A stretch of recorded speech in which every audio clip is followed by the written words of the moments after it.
Just sat down at the table and we start picking up hands right out of the gate. We pick up A7 of hearts, the very first hand we're dealt in. I'm still getting the camera set up, still getting things ready to vlog, and I go ahead and raise it up to 15 pre-flop and get called by the big blind. We go heads up to a flop of 9-6-4 with 2 clubs. The big blind decides to donk bet on this flop, but she donks bet pretty small. It's just a $10 bet. I go ahead and call. Turn is the queen of spades. Doesn't improve our hand, but the big blind slows down and checks. And I think this is going to give me the green light to go ahead and steal this pot. I bet 20 and she snap folds, which is always nice when you've got ace high, air, basically. Yeah, we didn't have anything here, but we end up taking this one down to start the session. And the hands are going to be pretty fast and furious in this session. We keep getting dealt in pretty good cards. The very next hand, we pick up ace-jack offsuit, and we are in the hijack this time. Definitely worthy of a raise, so I go ahead and bring it in for $12 this time. And we end up getting called by the exact same player once again. This time she's in the small blind. She's on a relatively short stack. I think she's got maybe 175 effective. So depending on what the run out is, we're going to be looking to get all the money in the middle if we can. And unfortunately, the run out isn't really in our favor after she puts in the call. Believe it or not, we get the exact same cards, except this time it's a rainbow board. It's 9-6-4 rainbow. So no flush draw this time, and she goes ahead and checks. I'm going to continuation bet here. Range bet, I think, is definitely feasible in this spot, so I make it 12 to go. And once again, she just snap folds, so we end up taking down these 2 hands back to back to get the session started. I think we've got some run good going here. Let's see if we can continue the run good in future hands and book ourselves a nice winning session here at the Wynn. Speaking of running good, we've got queen 4 offsuit. Okay, not a great hand, but we're in the big blind and we see a couple players who limp into the pot. Small blind decides to fold. And with queen 4 offsuit, you know, not much you can do here with this hand other than just check your option. And that's what I do. I go ahead and check the option, and we're going to go 3 ways here to a flop. Now, the flop happens to be a run good situation. We see queen, jack, queen, giving us 3 of a kind. A big blind special, if you will. I go ahead and start things off with a check, and unfortunately the action checks around here on the flop. Probably should have let out with a small bet. I think that might have been better, but we see the case queen on the turn, which is really just overkill. I don't really think we needed the case queen here. But I go ahead and bet $5. We end up getting called by the player in middle position who puts in the $5, and off to a river we go, which is another jack. So now I think I can target any of his jack X holdings that have trips. I make it 15, and he really quickly calls, making me think I probably went a little too small here on the river. I think I could have sized up here and gotten called by any of his jack X holdings here. He's not going to believe I have a queen, and I think he's going to be calling quite often, so I don't think I got max value here. Things go a little off the rails here pre-flop in this one. I've got queen 10 of spades. We see a limp from an early position player, and the player to my direct right goes ahead and raises it up. He makes a 10 to go. Pretty small size. I don't think he's going to be super strong here. I think queen 10 suited is definitely worthy of a 3-bet. So I announce 40 and bump it up. Surprisingly, we get cold called by the button, which is not a good sign because that's going to invite along the big blind to put in the call. The player who limped puts in the call. And at this point, I mean, of course, the player who originally raised is going to call with any 2 cards here. I mean, he's getting like a bajillion to 1 pot odds, right? He's got to call. So we're going to go 5 ways here to a flop that comes down Jack, Ace, 8, Rainbow. We end up flopping what I think some people refer to as a double gutter or belly buster or something like that.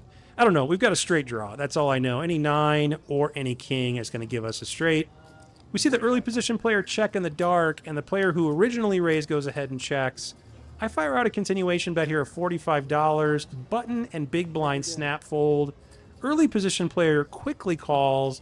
Original raiser folds. Heads up to a turn, which is the 10 of hearts.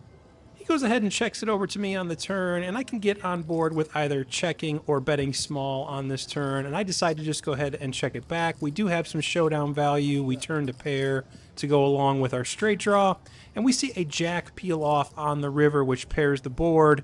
Now he checks again on this river card, and this is where I think I make the biggest mistake here in this pot. I check back on this river and allow it to go to showdown when I think I should have been firing out here as a bluff on this river. When he checks turn and he checks the river, I don't think he's going to have anything better than 2 pair on this board. And the jack pairing on the board counterfeits a lot of the 2 pair that he would have in this spot. So I think if I would have put in a big overbet on this river, I think I could have gotten him off of the hand. I could have gotten him to fold. He does end up turning over ace 10 of clubs, so he turned 2 pair, but I don't think he liked that river card very much, and I think a bluff might have done the trick if I had bet big enough. Moving right along to the next hand, this time we pick up ace jack of diamonds, and we're in the low jack once again. We see a raise from a player in middle position who makes it $6 to go. Pretty small pre-flop sizing here, so that's not going to be enough for a hand like ace-jack of diamonds. And I don't want to get called by a bunch of players behind here, so I go ahead and bump it up. I make it 30 to go. And the button, once again, same player as the last hand, cold calls my $30 3-bet. And surprisingly, the original raiser folds. So we're going to end up going heads up here, out of position to the button in the 3-bet pot. But we have a pretty decent starting hand here. I think a pretty decent starting hand against a cold call 3-bet range. So let's see what the dealer's got in store for us. Maybe we can connect here on a board and come up with a good game plan. We see 3-3-9 rainbow. Not the board that I was hoping for. I go ahead and just check here, and she immediately bets $15. I decide to call, I thinking my ace high could possibly still be good, and we could still have the best hand. I don't love it, though, and the turn is the king of spades. I go ahead and check. She bets 15 again, and she's only got about $75 behind. I think I either have to jam or just fold here, and I decide to just go ahead and fold, and we move on to the next hand. This might be a little loose, but I'm trying to get involved in pots with the player who is in the small blind. She has reloaded to $500, so she's no longer on a short stack, and she's playing very loosey-goosey, to say the least. So when I see a raise from early position to 11, a middle position player in the field calls 11, I decide to just call here as well, and the player in the small blind who we're trying to get involved in puts in the call, and we're going to end up going multi-way to a flop after the big blind calls, and we see a flop that gives us bottom set, 9-5-3 rainbow. What is better than flopping bottom set, you might ask? Well, when the fishy player in the small blind donk bets for 15, the big blind calls 15, and the original raiser in the under the gun spot raises to $50. This is a pretty good outcome to go along with our bottom set, to say the least. The action now folds to me, and I don't think I want to put in a raise here and try to push the small blind or the big blind out of this pot. So I elect to just call. Small blind folds, big blind folds, and now it's going to be heads up in position against the player under the gun. And we see the ace of hearts peel off on the turn. This is a pretty good card for the under the gun player's range. He is going to have a lot of ace X here in this spot. He could have hit 2 pair on this turn. He could have ace king. He can have ace queen. He can have ace jack. He can have ace 10. A lot of combos here that he can have that are value hands. So when he bets 75, I want to raise here and target that exact range. So I'm just thinking about what sizing I want to go with here. And I don't think that range is going to be folding very often. So I size up and go with a bet of $230 here on the turn. This puts the player in the under the gun spot into the tank. He tanks for a while here. He goes into the tank for about a full minute in this spot. So the more he's thinking here, the more I am just praying for either a call or that he goes all in and raises in this spot. He's got a pretty deep stack. He's got us well covered. I think he's sitting on about 1,200 effective. So no worries there about getting all the money in. Should be pretty easy if he calls to get all the money in on the river.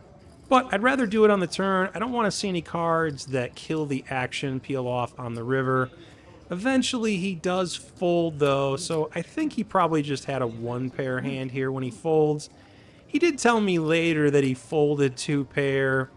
I'm not sure I believe that. I'm not sure I believe he folded two pair in this spot. But if he did, shout out to you, sir, for folding two pair. That's a hell of a fold. Not a fold that many players at these stakes would make. If you like these types of hands, do hit that like button, subscribe to the channel, and hit the notification bell so you don't miss future episodes and future hands like this, where we get in the raise on the turn.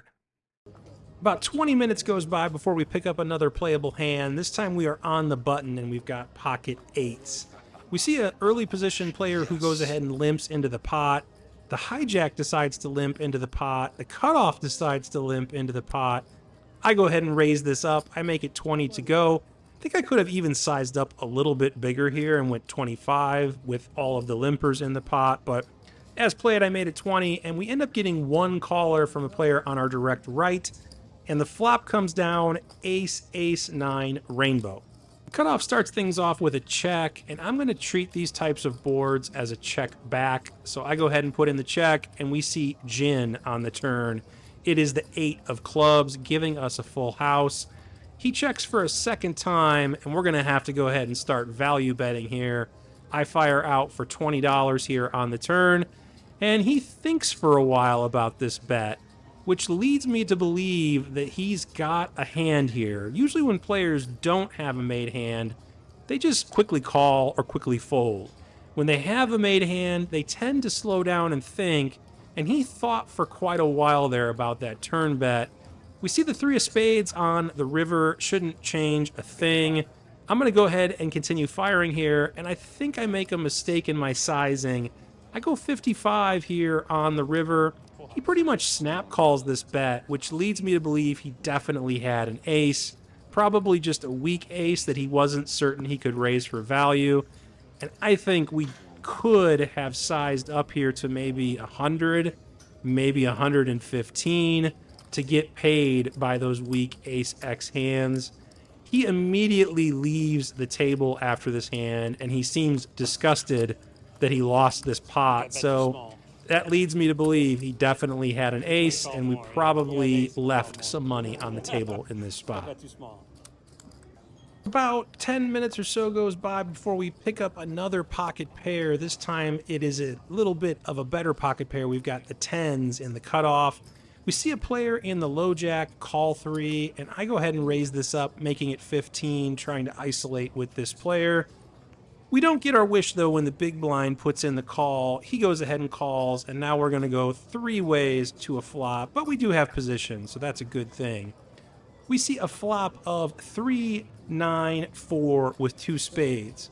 Both players check to me, and I'm going to go ahead and fire out a continuation bet here in position. Even though we are multi-way, I think we still rate to have the best hand, and I think we have a value hand here, because we can get called by a lot of different draws and one pair type hands. I make it 20, and the big blind folds, but the player in the low jack calls. We see the 6 of diamonds peel off on the turn. He checks it over to me, and I'm going to continue to bet for value. I just go with a small bet here on this turn card. I bet 35, thinking that he's going to call a lot with his pairs like pocket 8s, maybe even pocket 7s, and he might call with any of his flush draws. And he does indeed go ahead and count out his chips, and it looks like we're going to get our wish, and he's going to put in the call. But then he does the old chip count angle fold, and we end up taking this one down on the turn. Unfortunately, we couldn't get any more value there because I think he definitely had something on that board, just not sure what. A little bit of an interesting spot here in this one. We pick up a suited connector on the button. We've got 7-6 of spades. We see a player from early position raise it up. He makes it 12 to go. Player that is new to the table that just sat down on my direct right in the cutoff puts in the call. And I go ahead and put in the call here as well. I think this is right on the border of maybe 3-betting or just calling and taking a hand in position. I like to just go ahead and call and take the hand in position. So we're going to go 3 ways here to a flop that gives us a pair. It's 7-5-5 with 2 clubs. The player in the under the gun spot goes ahead and fires out a continuation bet of $20. Cutoff quickly folds and the action is on me. I don't think we're going to be beat here too often. Sure, he could have hands like pocket 8s or pocket 9s, but I think we're going to have to go ahead and put in a call here one time and see a turn. A turn which is a jack of spades, I believe it was, so shouldn't really change too much unless he has a hand like ace jack or king jack or queen jack. He pretty quickly checks. I check it back, and we see the 7 peel off on the river, giving us a full house. When he checks on the turn, I think he's going to most likely have ace-high type hands.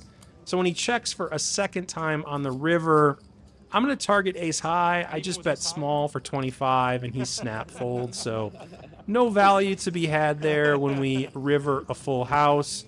Unfortunate that we couldn't get paid in this spot, but we do win a nice little pot with our suited connector. Full disclosure, I hate the way that I played these pocket kings.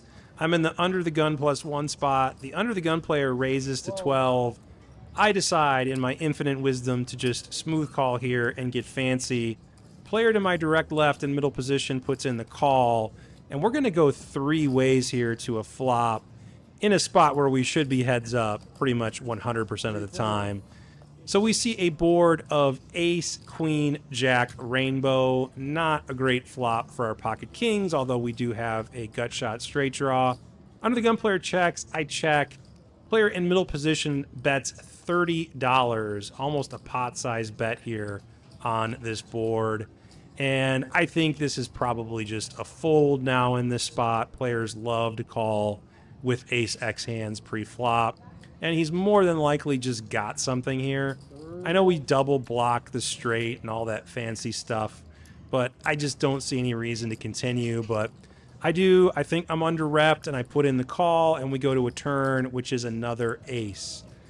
Now I think it's less likely that he's got an ace, but he doesn't slow down. He continues firing for $60 here on this turn card, and once again, I feel like this is a spot where I could just get away from it. I know I'm under-repped, but I just don't think players are going to be betting like this in spots where the board is paired and it's a very straight heavy board. I just don't think he's going to be bluffing here very frequently, but I talk myself into a call because it's less likely he's got an ace, blah, blah, blah, and we go to a river, which is the 3 of spades. Doesn't change anything. I think I'm just toast here, and he confirms it when he pumps in $125 on the river, the rest of his stack, and I just go ahead and fold and avoid any further damage with our terribly played pocket kings. We pick up queen 10 suited once again, this time queen 10 of diamonds in the small blind. Folds around to a player in the cutoff who goes ahead and puts in a raise. He makes it 12 to go. Button pretty quickly folds, and the action is on me. Queen 10 suited, definitely worthy of a 3-bet, so I go ahead and announce $45. Player in the big blind folds pretty quickly, and the action is back over to the cutoff, who starts to talk to me and ask me if this hand is going to make the vlog and if I want some action.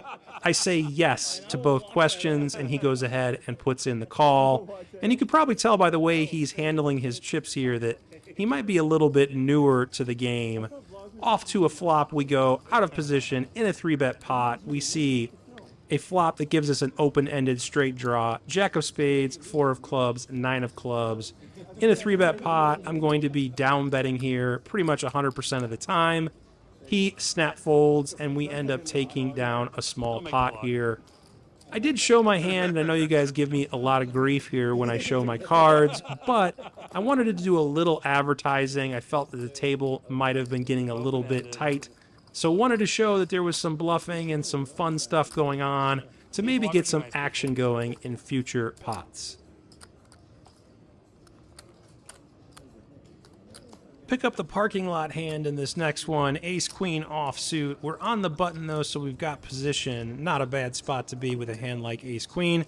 Better yet, we see a player in the hijack limp. I go ahead and raise it up. I make it 15 to go, trying to isolate with the player in the hijack. And we see the big blind put in the call and the player in the hijack put in the call. So as usual, multi-way here to a flop, but we do have position, which is a good thing when you're going multi-way. We see a flop come down 9-4-9 rainbow. Doesn't really connect with us at all, so when it checks to me, I just decide to go ahead and check back here, and we see the ace of hearts on the turn. Now we've got top pair with a good kicker, and they check for a second time.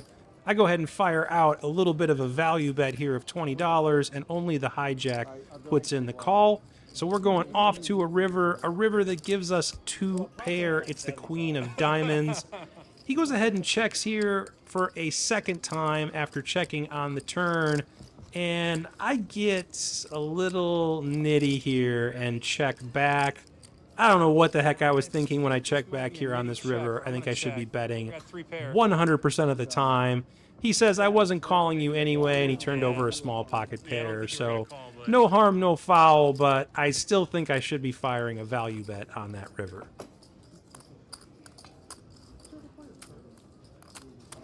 Playable hand that I picked up of the session, pocket queens in the big blind. We see a raise from an under the gun player. He makes it 10. Button calls 10. Small blind calls 10. I 3-bet this to 55. Under the gun quickly folds. Button takes a little bit of his time here before finally letting it go. Small blind folds really quickly, and we just take down the dead money here with our pocket queens. Unfortunate we weren't able to get any action here with the ladies. This was the last interesting hand of the session. I played for maybe another 15 or 20 minutes after this, but nothing notable occurred. So hope you guys enjoyed the hands. Shout out to the folks at the table. If you guys happen to be watching this episode, leave a comment below and I will respond to you. It was a pleasure playing with all of you fine folks, and I hope to see you again on the felt sometime soon. All right, that's going to do it for episode 61. We were in the game for 600, and we ended up cashing out for 783 for a profit of $183. I'll put the totals up here. Not bad for a 4-hour and 15-minute session. Small win, short session. I'll take it. Not a bad outcome. And the game was good. It was a fun table. Everybody was just having a good time, and people weren't taking it too seriously, which is always nice to see in Las Vegas, because a lot of times at these games in Las Vegas, people are so serious, and they're way too serious for a 1-3 table, in my humble opinion, anyway.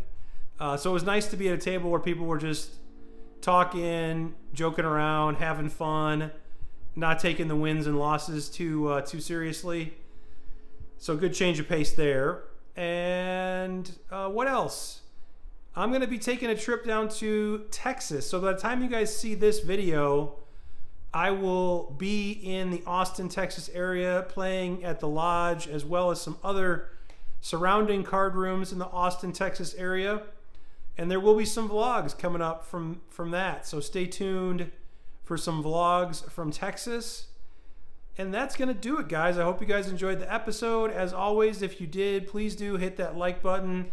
Subscribe to the channel if you haven't done so already, and hit the notification bell so you don't miss future episodes. Good luck at the tables, and I'm going to see you guys in episode 62 coming out shortly. See you then.